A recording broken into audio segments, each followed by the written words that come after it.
Era uma vez um tempo muito distante, em que grandes animais habitavam vales como este no interior paulista.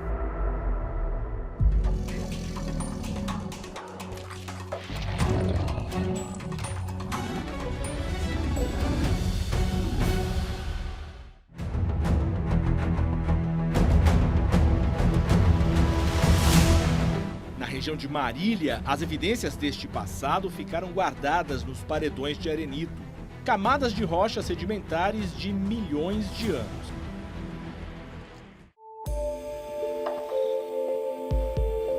Depois de 80, 85 milhões de anos, a paisagem mudou muito. A região toda era uma bacia sedimentar, então ela recebia muita água, muito sedimento, né?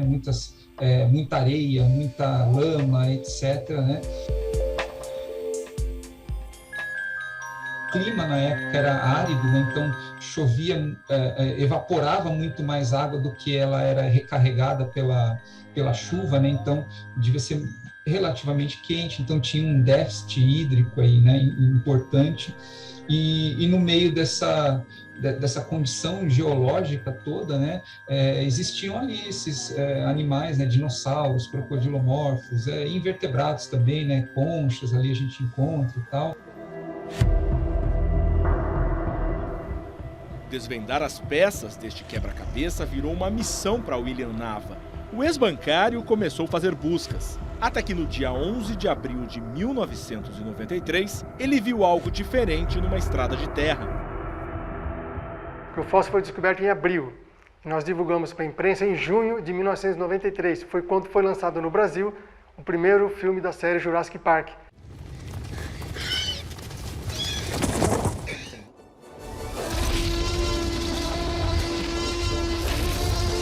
Então, foi uma feliz coincidência em que a cidade foi colocada nas manchetes, né, de todo o Brasil por conta da descoberta de um fóssil de um dinossauro feita por um ex-bancário.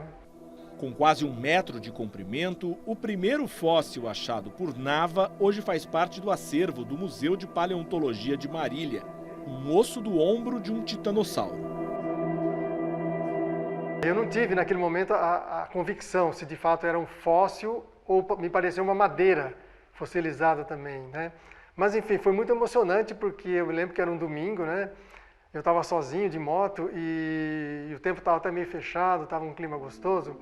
Eu fiquei super emocionado porque na minha cabeça falei, puxa, eu acho que encontrei um fóssil.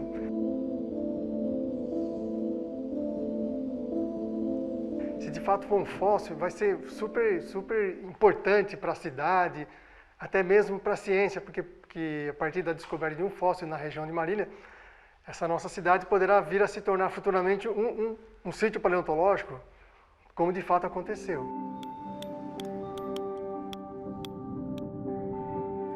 E o que motivou um ex-bancário a sair num domingo procurando ossos numa área em que nunca se tinha encontrado nada, nem sabia se algum dia alguém ia encontrar? Na verdade, o fóssil foi descoberto em 1993, porém 5 anos antes, a partir de 1989, quando eu ainda era bancário, eu pegava os finais de semana e saía com a moto para olhar a rocha, para conhecer sedimento, ver os arenitos.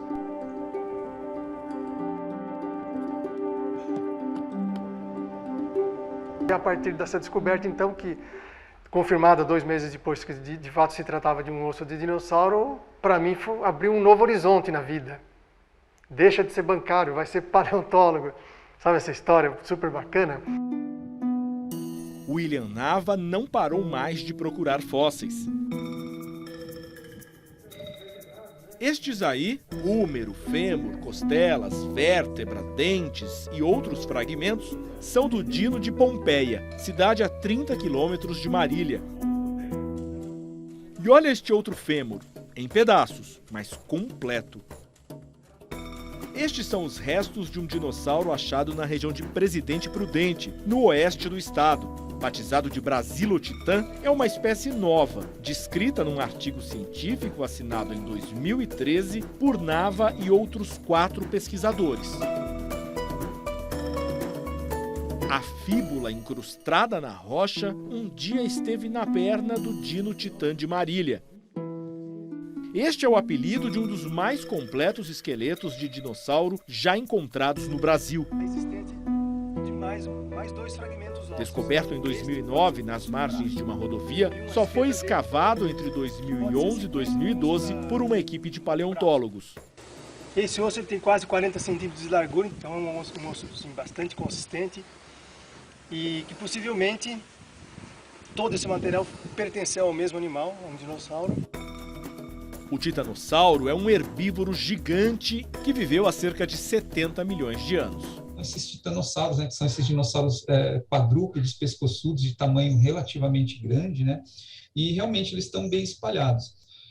Onde a gente sempre tem uma quantidade maior de herbívoros, né, do que carnívoros, né, supondo que esses carnívoros vão predar esses herbívoros e tal. Pode ser que eles viviam mais próximo dos corpos d'água mesmo, e aí, quando eles morriam, a chance deles se preservarem, né, como fósseis, então pensando, o corpo deles, né, começa a apodrecer, os ossos têm que ser soterrados pela areia, por exemplo, e se eles viviam mais próximos desses corpos d'água, há uma chance, estatisticamente falando, desses ossos serem preservados com mais frequência.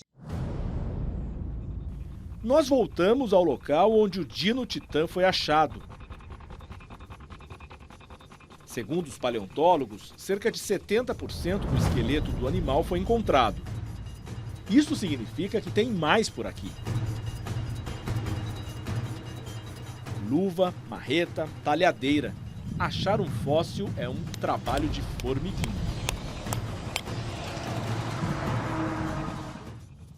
Bater, limpar, retirar amostras, analisar com atenção.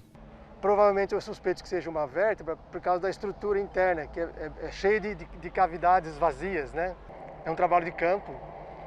Então tem que ter paciência, o olhar clínico na rocha para saber diferenciar um possível fóssil do sedimento. Então realmente requer calma, né? Concentração, porque às vezes pode ter um pedacinho de fóssil e pode passar despercebido, ou aparecer um elemento ósseo maior. Então todos esses elementos são importantes para conduzir a pesquisa paleontológica. Este aqui é um pedaço do osso do Dino Titã de Marília, que foi descoberto neste local há pouco mais de 10 anos. Nós estamos ao lado de uma rodovia que acabou de ser ampliada e de uma outra obra. Este é o cenário da paleontologia, um trabalho feito no limite entre dois verbos, destruir e descobrir. Geralmente obras que são executadas nos terrenos aqui do Oeste Paulista, antigamente para abertura de ferrovias, mais recentemente para rodovias e agora, nos anos 2015 para cá, nesse trecho, ampliam o horizonte da estrada e também acabam removendo rochas que nós não teríamos acesso apenas com o martelinho, com a talhadeira. Então, muitas vezes essas obras, sem querer, acabam destruindo os fósseis, mas ao mesmo tempo acabam revelando a presença de outros materiais fossilíferos. Não dá para ter certeza, mas tem muita rocha. Imagina o interior aí de São Paulo, do estado de São Paulo inteiro aí ainda para ser explorado, né? Então, conforme vão abrindo rodovias, ou a gente vai mesmo fazendo trabalhos de campo para coleta, a gente vai achando sempre mais alguma coisa, né? Então, a gente nunca sabe quando vai ser a próxima grande descoberta, mas não tenha dúvida aí que tem muita coisa para ser explorada e muita coisa ainda para ser, muita coisa legal para ser descoberta, né? Para a alegria dos pesquisadores, as descobertas seguem o ritmo das obras. Em junho, um novo fóssil foi achado durante a escavação de um talude para o prolongamento da rodovia entre Marília e a cidade de Júlio Mesquita. A remoção do material interrompeu os trabalhos no trecho por 2 meses.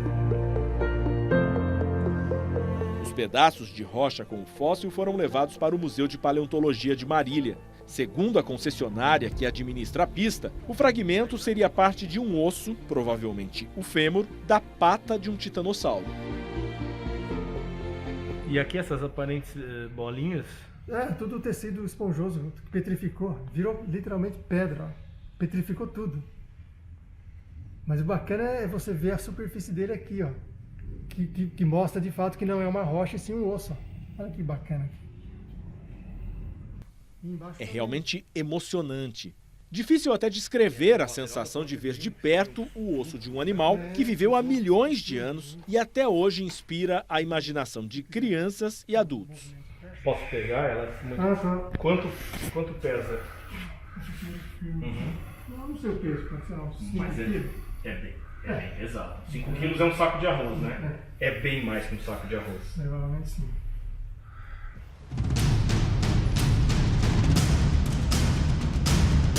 Fomos ao ponto exato onde o fóssil estava.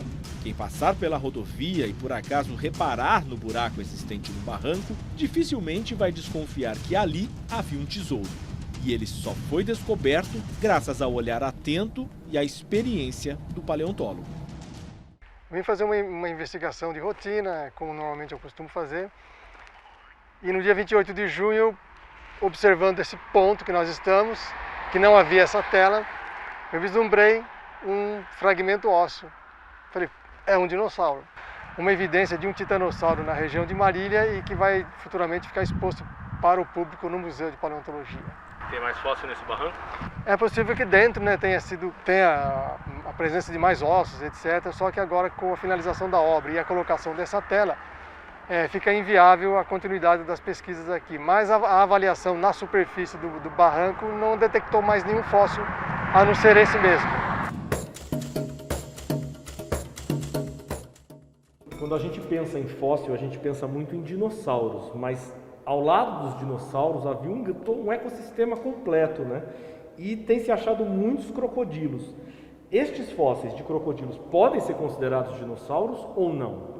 Não, os crocodilos ele é um grupo independente dos dinossauros. Eles foram remanescentes e aqui na Bacia Bauru, ou seja, aqui no interior paulista, os crocodilos formam um grupo de notoriedade internacional, porque a gente tem numericamente e também uma variedade de espécies que é só visto aqui. Esse grande aqui é o Baurossucus, ele é um animal carnívoro, era um topo de cadeia também. Esse material de General Salgado e esses outros 3 materiais são de Monte Alto. Então aqui a gente tem o Monte Altosucus, que também era um bicho carnívoro, e esses 2 menorzinhos denotam um nicho que esses crocodilos ocuparam bem comum, muito atípico. O Caipirasucus, ele era um bicho herbívoro, né, a dentição mostra que era um animal herbívoro, e o Morrinhosucus, que é o menor deles, era um animal onívoro, então ele comia, vamos imaginar um mangusto hoje. Ele se alimentava de larvas, de insetos e também de algumas fontes de proteínas, tanto animais como também parte de vegetais. Então a gente tem essa gama, essa diversidade dentre os crocodilos que é só visto aqui no interior paulista. Em Marília, os crocodilos também fizeram parte da paisagem. Provavelmente viveram ao lado dos dinossauros. Estes fósseis guardados no Museu de Paleontologia da cidade são do Marília-Sucus. Além da descoberta de uma nova espécie, as escavações revelaram outra surpresa, uma ninhada de ovos. Aberto em 2004, o museu trouxe novas perspectivas para a região.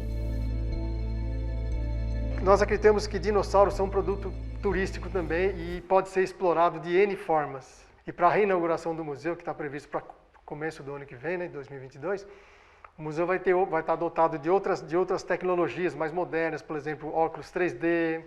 Nós vamos ter um totem também, onde o visitante vai poder clicar, por exemplo, no crocodilo Marília-Sucus e vai saber informações sobre o crocodilo, que época que ele viveu, vai dar para ver como ele era mais ou menos em vida, ou Dino Titã. Então, foi exatamente aqui que eu encontrei o fóssil. Vou começar o trabalho de retirar isso daqui para ver se ele é continuação ou se ele é apenas um fragmento.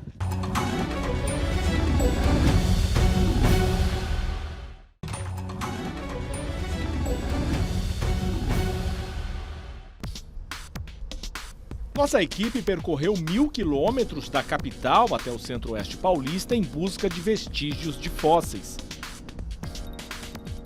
Em Monte Alto, o modelo de um dinossauro se destaca na Praça Central, em frente à Igreja Matriz. A cidade, de 50 mil habitantes, é referência nacional em paleontologia. Aqui os fósseis podem aparecer pelo caminho. Foi o que aconteceu com o André. Ele fazia uma trilha de bicicleta no meio de um canavial em julho de 2017, quando viu algo diferente no chão. Então, foi exatamente aqui que eu encontrei o fóssil. Ele estava mais ou menos nessa região aqui assim. Ele tinha uma parte para fora da terra. Foi aí que eu identifiquei ele. A descoberta só foi possível porque André é curioso. Desde criança, lia e pesquisava sobre dinossauros. Sabia da existência de fósseis na região. É uma coisa que eu acho que toda criança, desde pequeno, sonha em encontrar um fóssil, mas é um sonho que eu realizei, assim, que é bem difícil de acontecer. Agora eu venho para essa região com a intenção já de procurar mais, né? Você se sente um pequeno paleontólogo? É um caçador de dinossauros.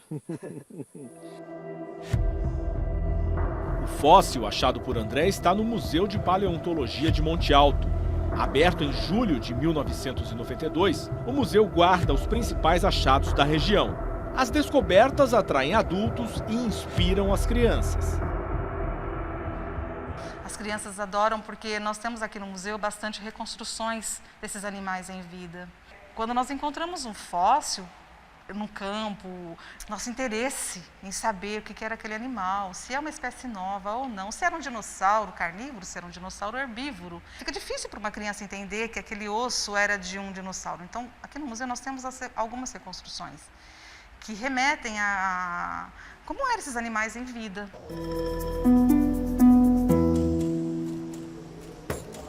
O Fabiano começou a frequentar o museu na adolescência.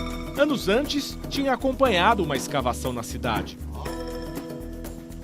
Eu era criança ainda quando foram achados os primeiros fósseis aqui dentro da cidade. Eu tinha 7 anos e eu fiquei muito afoito para conhecer aquele material, só que não se existia o museu. A maioria fala, as crianças gostam muito de dinossauro. Eu não, eu gostava de como que um osso virou uma rocha. E aí eu pude ter essa resposta aqui. Então, minhas visitas foram cada vez mais frequentes, até eles fazerem convite para eu participar das primeiras expedições, né? Isso em 93, 94. Na época, Fabiano tinha 16 anos. A trajetória do garoto curioso que gostava de fósseis o levou para a paleontologia.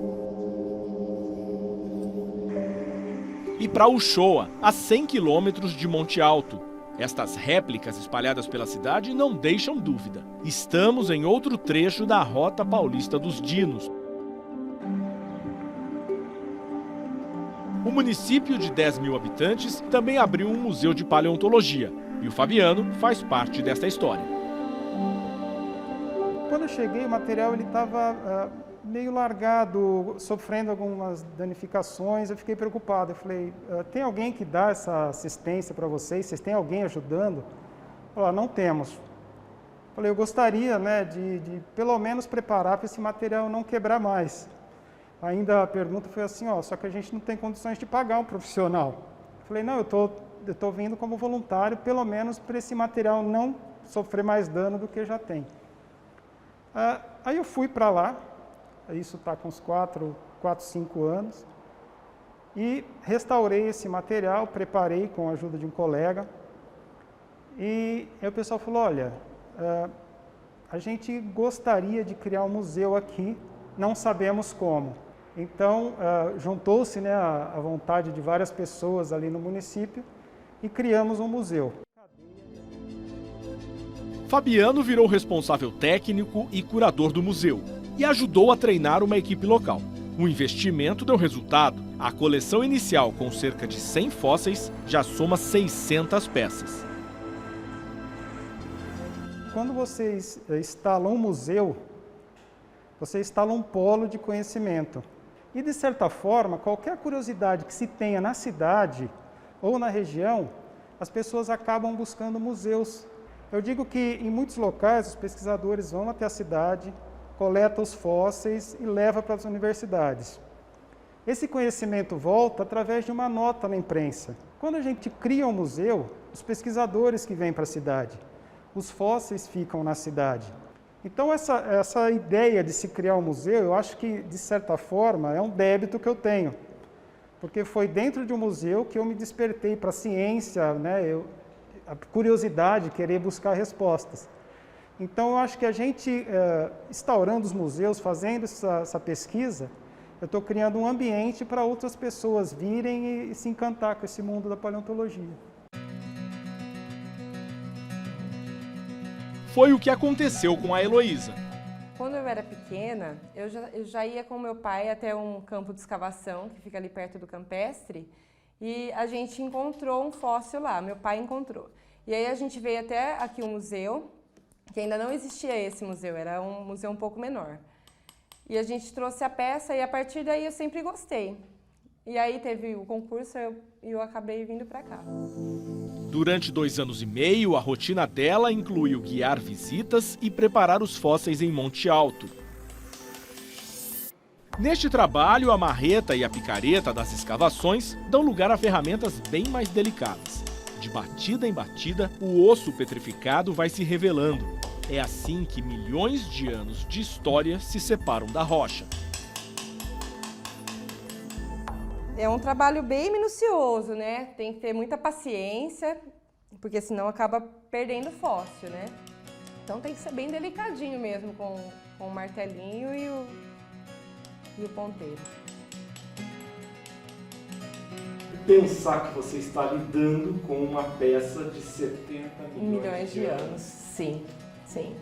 E qual é a sensação? É bem gostoso, principalmente quando acaba finaliza, né, e você vê a peça perfeitinha. E se Monte Alto é conhecida hoje como a terra dos dinossauros, boa parte desta história se deve a este homem. Cledinei se interessa pelos fósseis desde os 16 anos.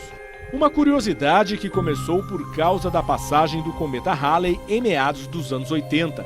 Na época, ele procurou Antônio Celso de Arruda Campos, o professor Toninho, uma espécie de cientista local. Como o plano com os astros não deu certo, Cledinei decidiu acompanhar o mestre nas escavações. Desde pequenininho eu sempre gostei de ciência, né?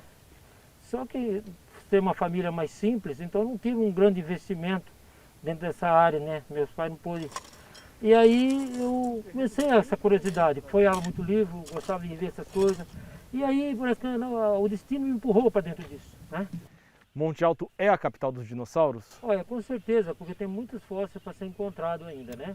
E em qualquer lugar que você pensar em fuçar aqui nas serras, ou mesmo numa casa, num poço que alguém vai abrir para construir, para tirar água ali, vai estar encontrando fósseis.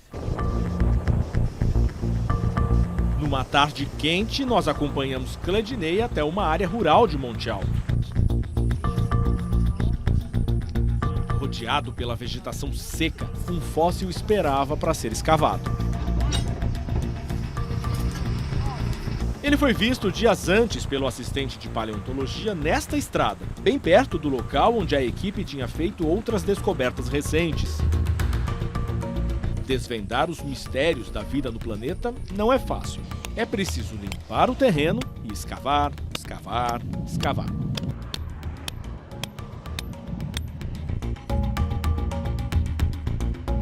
O trabalho exige cuidado e experiência. Acaba de encontrar um pedaço, está lá embaixo.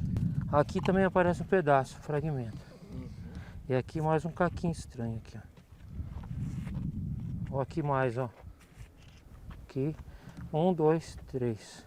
Pela sua experiência, você consegue imaginar que osso é esse? Pedaço de quê? Fragmento ainda não é possível porque eu vou ter que mexer lá. Tem vários fragmentos. Então onde se encontra fragmento, eu sei que tem ossos grandes aqui. Porque há pedaços, quer dizer que está espalhado. Tanto é que encontrei o grande lá de lá. Posso dizer que tem osso grande aqui enterrado, entendeu? Então, portanto, vou começar o trabalho de retirar isso daqui para ver se ele é continuação ou se ele é apenas um fragmento. Nesse caso, eu vou circular o osso. Aos poucos, a rocha vai sendo isolada até parecer uma ilha. Depois de 2 horas de trabalho, centenas de marretadas, a pedra foi retirada. Esse é o 3º pedaço de osso que é encontrado só nessa região. Isso significa o quê, Cledinei? Tem algum bicho grande por aqui? Significa, pelo tanto de fragmentos encontrados, a possibilidade grande de ter mais ossos nesse local. Como é que você viu esse fóssil? Esse daqui eu estava fazendo uma escavação nessa parte aqui para coletar as amostras da rocha. Quando de repente eu vi os fragmentos, né? E aí então eu fui bater mais nessa parte, aí apareceu que eu tirei, locomovi tirei o pedaço da rocha e eu vi que tinha outro pedaço. Então aí é a técnica de lapidar o osso e tirar. Essa parte será limpada em laboratório agora. Aí vai descobrir o resto do fóssil que está ali dentro. E passa a ser uma surpresa que está ali dentro. É isso que eu ia lhe perguntar. Nesse momento não dá para saber o que é. Não dá para saber antes de mexer no laboratório, não. A mais nova peça foi levada para o Museu de Monte Alto. Lá precisou de uma forcinha para ser tirada do carro e colocada na sala de pesquisas. Outras partes encontradas na mesma região também estão no museu. Os próximos passos são preparar os fósseis para tentar identificar a espécie. Às vezes isto leva anos. É como montar um quebra-cabeça. Ih, rapaz, apareceu coisa aí. Olha essa pedra aí. Recentemente, Fabiano Iori, Sandra Tavares e outros 3 pesquisadores publicaram nesta revista científica internacional a descoberta de um dinossauro carnívoro em Monte Alto. Batizado de Curupi Idaata, ele tinha cerca de 5 metros de comprimento e pertencia à família de um dos maiores predadores do hemisfério sul. O primeiro fóssil do Curupi foi achado pelo Fabiano em 2002. Os outros foram descobertos ao longo de 12 anos. Todas essas espécies, né, são espécies novas, assim, né? Então, porque é muito difícil achar um fóssil de dinossauro, né? Tem em Monte Alto, tanto de titanossauro como dinossauro carnívoro, né? As espécies encontradas lá são espécies novas para a ciência. Quer dizer o quê? Que é a primeira vez que aquele esqueleto, aquele formato, entre aspas, né, de ossos, etc., é encontrado e ele não era conhecido em nenhum outro lugar no mundo. Os fósseis do interior de São Paulo são do período Cretáceo Superior. Ele marca o fim da era dos dinossauros. Ela começou há 250 milhões de anos e durou até 66 milhões de anos atrás. Os grandes répteis apareceram no Triássico, passaram pelo Jurássico e chegaram ao Cretáceo, quando foram extintos. Então a gente está falando mais no final de coisas, né, que aconteceram mais no final do Cretáceo, né, próximo ao grande evento de extinção, né, que aconteceu no final do Cretáceo, que matou todos os dinossauros, tal, aquela coisa toda, que foi há 66 milhões de anos, do que do início do Cretáceo, né, que é mais de 140 milhões de anos atrás. Se hoje estes animais fazem parte do cenário de cidades paulistas, é porque alguém, um dia, decidiu seguir seus rastros. Uma caçada em nome da ciência. O homem de hoje é muito, né, voltado muito para o presente e para o futuro. Só que não tem como estudar o futuro, mas dá para estudar o passado. E o passado, uma das formas de estudar o passado é através dos fósseis. Por isso que cada fóssil é uma ferramenta do passado muito importante. Eles foram preservados pela natureza. Mas se não fossem os fósseis, o homem não entenderia como o nosso planeta foi no passado, que outras formas de vida existiram. Olhar para o passado distante do nosso planeta pode ensinar lições aos desafios do amanhã. Se eu olhar com carinho para essas evidências e para esses padrões, eu consigo, de uma certa forma, prever o futuro. E a gente consegue tomar uma decisão melhor como sociedade também, para saber, vamos por esse caminho ou vamos por esse outro, cientes do que vai acontecer em cada um desses caminhos, né? Então, acho que, para mim, essa é a grande contribuição da paleontologia. A gente tem que conservar a vida atual desses animais que estamos hoje tendo extinção em massa. Se nós não fazer, quando acabar toda a extinção desses grandes animais, o próximo será nós.